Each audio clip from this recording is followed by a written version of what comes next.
নমস্কার। আবার আজকে একটা কেক ডেকোরেশনের ভিডিও আপনাদের সাথে শেয়ার করছি।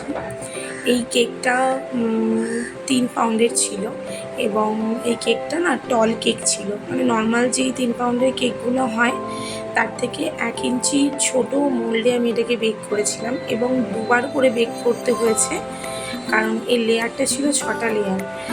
তো আপনারা দেখুন, ভিডিওতে দেখলেই বুঝতে পারবেন আমি একটার পর একটা লেয়ারগুলোকে সেট করছি।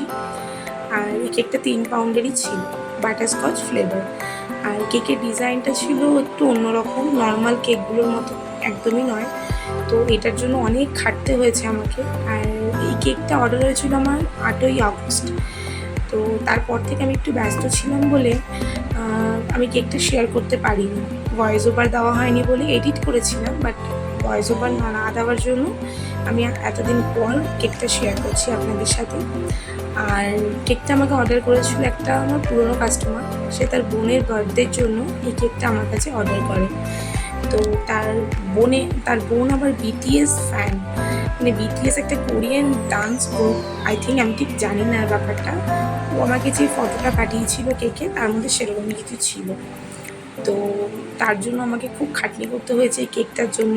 প্রথমত টল কেক সহজে তো হ্যান্ডেল করা যায় না। দেখুন, আমি এর মধ্যে পাইপ দিয়ে দিচ্ছিলাম যাতে আমার করতেও অসুবিধা হচ্ছিলো। প্রচণ্ড নড়ছিল কেকটা ডেকোরেশন, তাই জন্য আমি সেট করে তারপর ফাইনাল আইসিং করার জন্য রেডি করছিলাম। তো প্রথমে ক্রামস কোট করে এটাকে ফ্রিজে রেখে দিয়েছিলাম, দিয়ে তারপর এটাকে ফাইনাল আইসিং করেছি। আর কেকটার মধ্যে অনেক কিছু জিনিস আছে ডেকোরেশনের, যেগুলো আমি আগের দিন বানিয়ে রেখেছিলাম।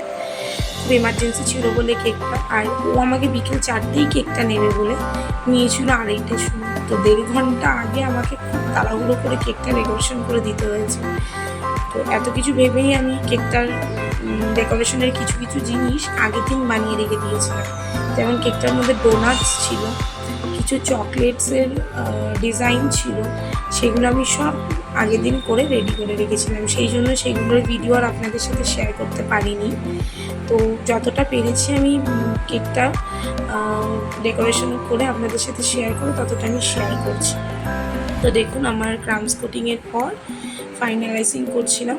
এটা করতেও আমার যথেষ্ট প্রবলেম হচ্ছিল, বিকজ ওই টল কেক তো আমার কাছে স্ক্র্যাপারটাও এত টল ছিল না, তো যতটা ছিল সেটাও ছোট পড়ছিল। এটা হয়তো দেখে বুঝতে পারছেন না, এটা অনেকটা টল হয়েছিল।